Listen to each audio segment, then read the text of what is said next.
दूसरे की उन्नति को देख करके हम चलते रहते हैं। तुम्हारे जलने से उसका कुछ नहीं बिगड़ने वाला भैया। तुम कितना भी जलते रहो उसका कुछ नहीं बिगड़ेगा। वो अपने भाग्य का खा रहा है, तुम अपने भाग्य का खा रहे हो। तुम्हारे जलने से ना तुम्हारा भाग्य अच्छा होगा, बुरा तो हो ही जाएगा, इसमें कोई शक नहीं है, लेकिन उसका कुछ बुरा होगा ये कोई गारंटी नहीं है। उसका बुरा नहीं होगा, तुम्हारा ही बुरा होगा। घाटा अपना ही है। तो जिसमें अपना घाटा हो ऐसा काम नहीं करना चाहिए। बुद्धिमानी इसी में है कि अपना फायदा जिस काम में हो वो काम करो। क्यों भैया? घाटे का काम अच्छा होता है क्या? नहीं। जिस काम में फायदा है वही काम करना चाहिए। फायदा है दूसरे की उन्नति से प्रसन्न हो। हम लोग दूसरे की टांग खींचने में लगे रहते हैं। दूसरा कुछ आगे बढ़ गया, ये इतना आगे कैसे बढ़ रहा है, इसकी टांग खींचो, इसको पीछे लाओ।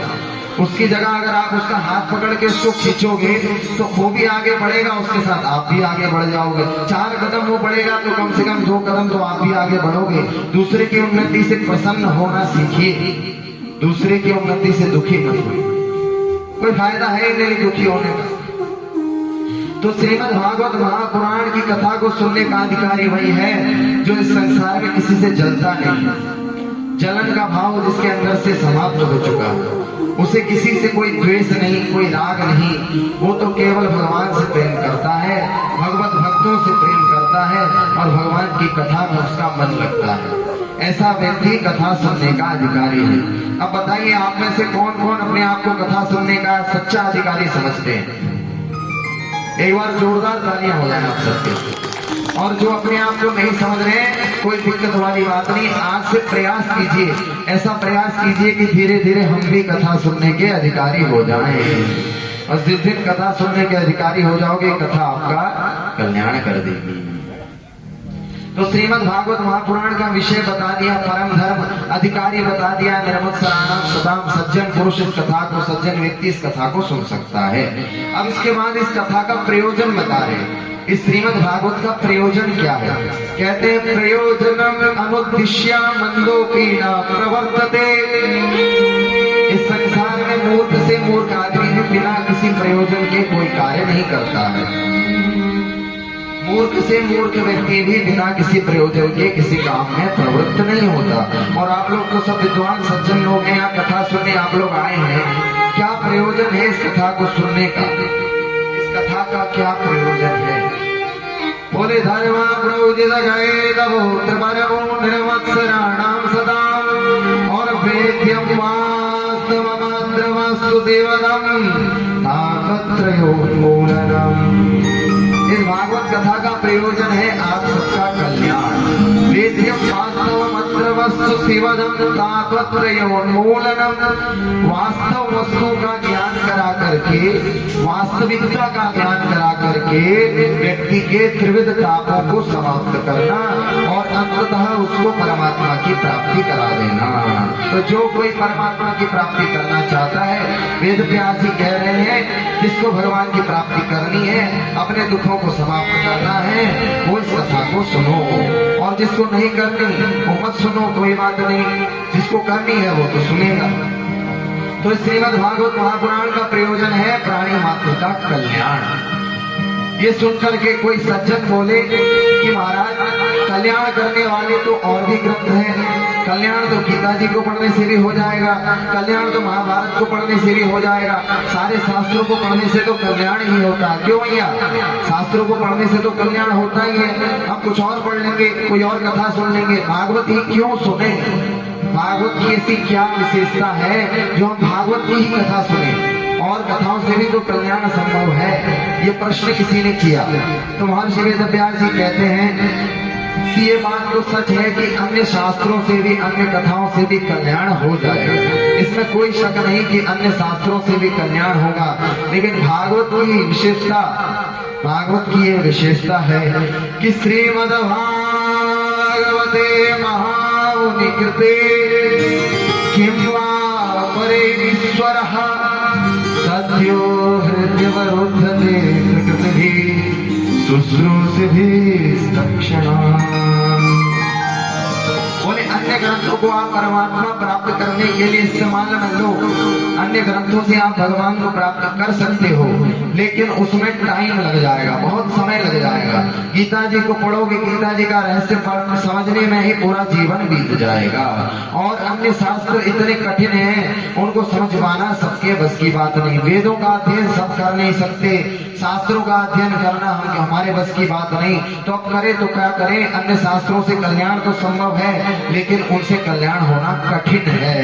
लेकिन भागवत की तो ये विशेषता है। बोले श्रीमद् भागवते महामुनि कृते किंवा परेश्वर।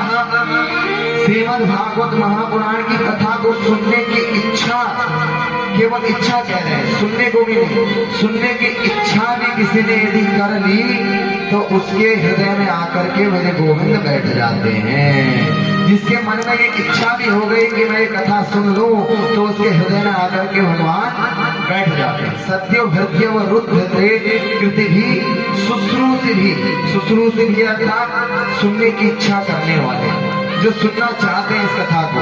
अब आप डिसाइड कीजिए कि आप इस कथा को सुनना चाहते हैं कि नहीं। कौन कौन इस कथा को सुनना चाहता है? जरा दोनों हाथ उठा करके कहिए जय जय श्री राधे। तो जो इस कथा को सुनने की इच्छा भी कर ले, उसके हृदय में आकर के मेरे गोविंद नित्य निवास करते हैं। और बड़ी अच्छी विशेषता बताई, बोले भगवान आकर के बैठते ही नहीं, अवरुद्ध हो जाते हैं। ध्यान दीजिएगा भैया, केवल बैठने को नहीं कहा, अवरुद्ध हो जाते हैं का। अवरुद्ध का अर्थ क्या होता है? एक तो बात होती कि भगवान आ जाते हैं, और दूसरी बात हुई कि भगवान अवरुद्ध हो जाते हैं। आने में और अवरुद्ध होने में क्या अंतर है? बोले इसको आप एक उदाहरण से समझो। जैसे कारागार होता है, जेल होती है, जेल में पुलिस वाला भी रहता है और कैदी भी रहता है। पुलिस वाला तो जेल से कभी भी आ जा सकता है, उसकी इच्छा है जेल में आए, उसकी इच्छा चले जाए। क्यों दादा जी? पुलिस वाले की इच्छा है वो आए चाहे जाए, लेकिन कैदी की इच्छा चलती है। कैदी तो बंद ही रहता है, वो अपनी मर्जी से आ जा नहीं सकता। ऐसे ही भगवान जिसके हृदय में आ जाते हैं, उसके हृदय में मानो बस जाते हैं, ऐसे रम जाते हैं भगवान कि भगवान छोड़ के जा ही नहीं पाते, उसके हृदय में आकर के अवरुद्ध हो जाते हैं। ऐसा पावन ग्रंथ है ये श्रीमद् भागवत महापुराण। इसलिए महर्षि वेदव्यास जी कहते हैं कि इस भागवत की कथा को आप छोड़ो नहीं, इसका पूरा लाभ लो। श्रीमद् भागवत की कथा को पी लो। बोले कथा को कैसे पिए? बोले ये फल है। नियम कल्पतरोर गलितम फलम सुख मुखादमृत द्रव संयुतम और पीबत भागवतम रसमालयम मुहुरहो रसिका विभावुकाः। बोले पीबत भागवतम रसमालयम। ये श्रीमद् भागवत फल है। कैसा फल है? बोले वेदों का एक पेड़ था, वेदों का एक कल्प वृक्ष है, उसमें एक पका हुआ फल है भागवत। उस वेद रूपी कल्प वृक्ष का पका हुआ फल हम सब प्राणियों के लिए यहाँ धरती लोक में आया, वही भागवत है। और ये भागवत फल इतना मीठा है, इतना मीठा है। बोले सुख मुखाद अमृत द्रव संयुतम। तोते का मुख लग जाने से, सुखदेव जी का मुख लग जाने से ये फल मीठा हो गया है। कहते हैं ना कि तोता जिस फल को चख लेता है वो फल मीठा हो जाता है। कहते हैं ना भैया, तोता जिस फल को चख ले वो फल मीठा हो जाता है। और दूसरी तरह से समझो तो तोता चखता ही मीठे फल को है। जो फल होता मीठा है उसी को जाकर के चखता है तोता। तोते को फल की बहुत अच्छी पहचान होती है, तो तोता मीठे फल को ही चखता है। और ये मीठा फल है भागवत महापुराण। इस मीठे फल में चोंच लगाई है सुखदेव जी ने, और जो चोंच लगा दी ये फल इतना मीठा हो गया भैया, इतना मीठा हो गया कि भागवत को आप पी लो। पीबत भागवतम रसमालयम मुहुरहो रसिकाः भुवि भावुकाः। आप कहेंगे महाराज फल को तो खाया जाता है, फल को खाया जाता है, ये कैसा विचित्र फल जिसको पीने को आप कह रहे हो? फल को कैसे पिए? क्या इसका जूस बना करके दोगे आप?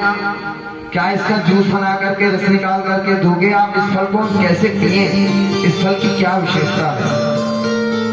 बोले ये फल तो है, लेकिन ये संसार के फलों जैसा नहीं है।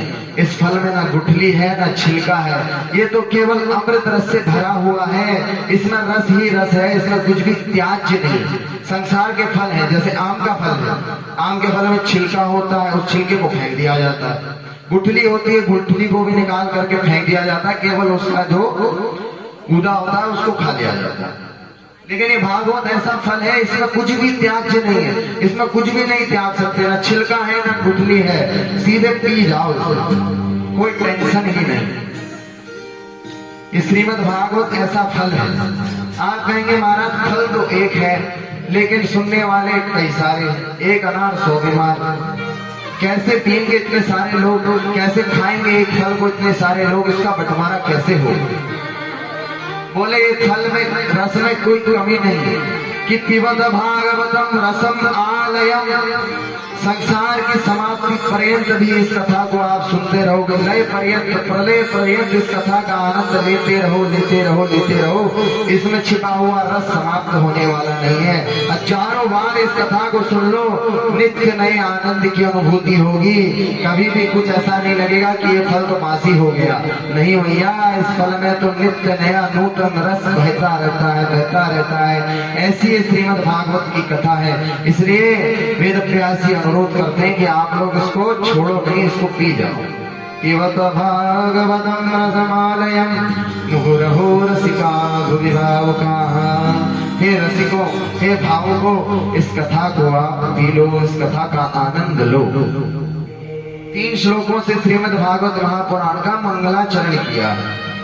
इसके बाद कथा प्रारंभ होती है नैमिषारण्य में। नैमिषारण्य में शौनक आदि 88,000 महर्षियों ने 1000 वर्षों तक चलने वाले बड़े विशाल यज्ञ का आयोजन किया। पहले जमाने में लोगों की आयु बहुत लंबी हुआ करती थी, अब कलयुग में तो बहुत कम है, लेकिन पहले बहुत ज्यादा होती थी। इसलिए 1000 वर्षों तक चलने वाले यज्ञ का आयोजन किया, वैकुंठ की प्राप्ति के लिए, स्वर्ग प्राप्ति के लिए। तो उस यज्ञ में सूत जी महाराज भी पधारे थे। सूत जी महाराज के चरणों में निवेदन किया। सारे शौनक आदि 88,000 महर्षियों ने अपने 6 प्रश्न उनको बताए। 6 प्रश्न है भागवत में, और इन्हीं 6 प्रश्नों के इर्द गिर्द भागवत की 7 दिनों की कथा चलती है। ये 6 प्रश्न क्या है? पहला प्रश्न किया शौनक आदि महर्षियों ने कि प्राणियों के कल्याण का सर्वश्रेष्ठ साधन क्या है?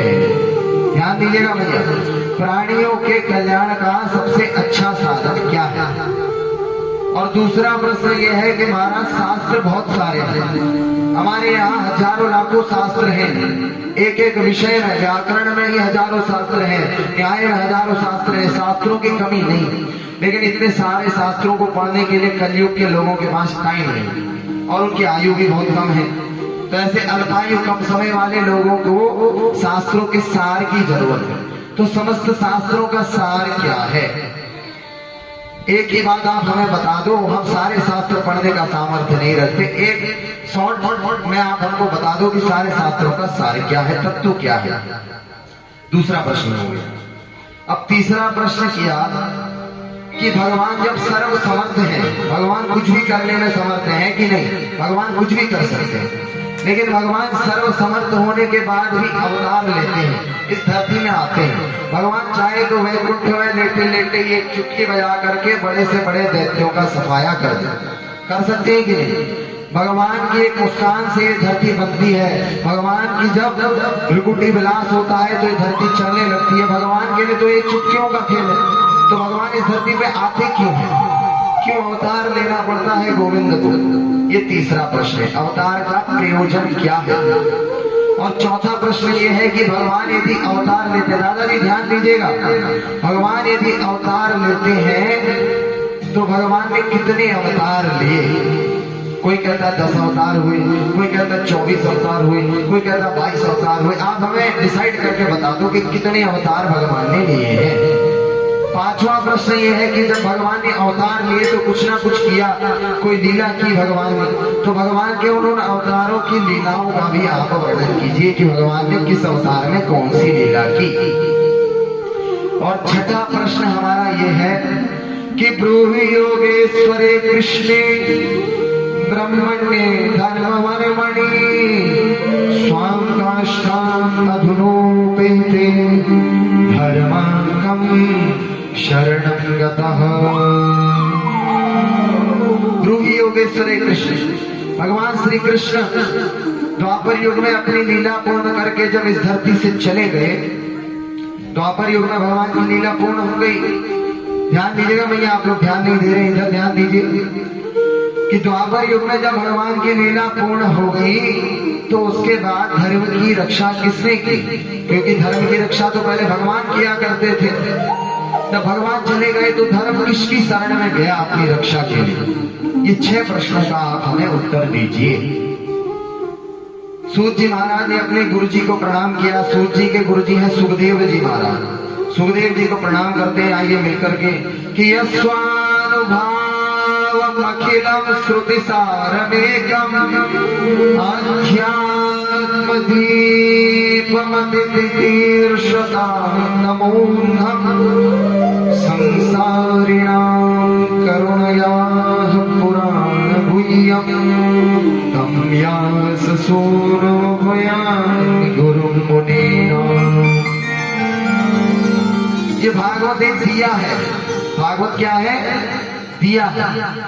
और ये सामान्य दिया नहीं, ये अध्यात्म दीप है। जैसे संसार का दिया अंधकार को दूर करता है, वैसे ये अध्यात्म दीप अज्ञान के अंधकार को दूर कर देता है। दिया जलाने से अंधकार दूर होता है। और हमारे सुखदेव जी महाराज ने ऐसा अध्यात्म दीप जलाया जिससे हम सब प्राणियों के अज्ञान का अंधकार दूर हो जाता है। सदियों से होता आ रहा है और आगे भी दूर होता रहेगा। ऐसे प्राणियों के कल्याण के लिए कृपा करने वाले श्री सुखदेव जी महाराज को हम सभी प्रणाम करते हैं। बोलिए सुखदेव जी महाराज की जय। सूत जी महाराज ने अपने गुरुदेव को प्रणाम किया और उसके बाद अपने सारे शौनकादि महर्षियों की शंकाओं को दूर किया। सबसे पहले उनके पहले प्रश्न का उत्तर दिया। पहला प्रश्न क्या था?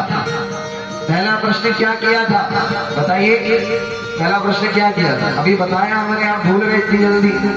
पहला प्रश्न ये है कि प्राणियों के कल्याण का सर्वश्रेष्ठ उपाय मार्ग क्या है? तो सूत जी महाराज कहते हैं देखो, प्राणियों के कल्याण का सबसे बड़ा अच्छा मार्ग है कि वो अपने धर्म का पालन करें। परम धर्म का पालन करना ही प्राणियों के लिए सर्वश्रेष्ठ उपाय है। और वो परम धर्म क्या है?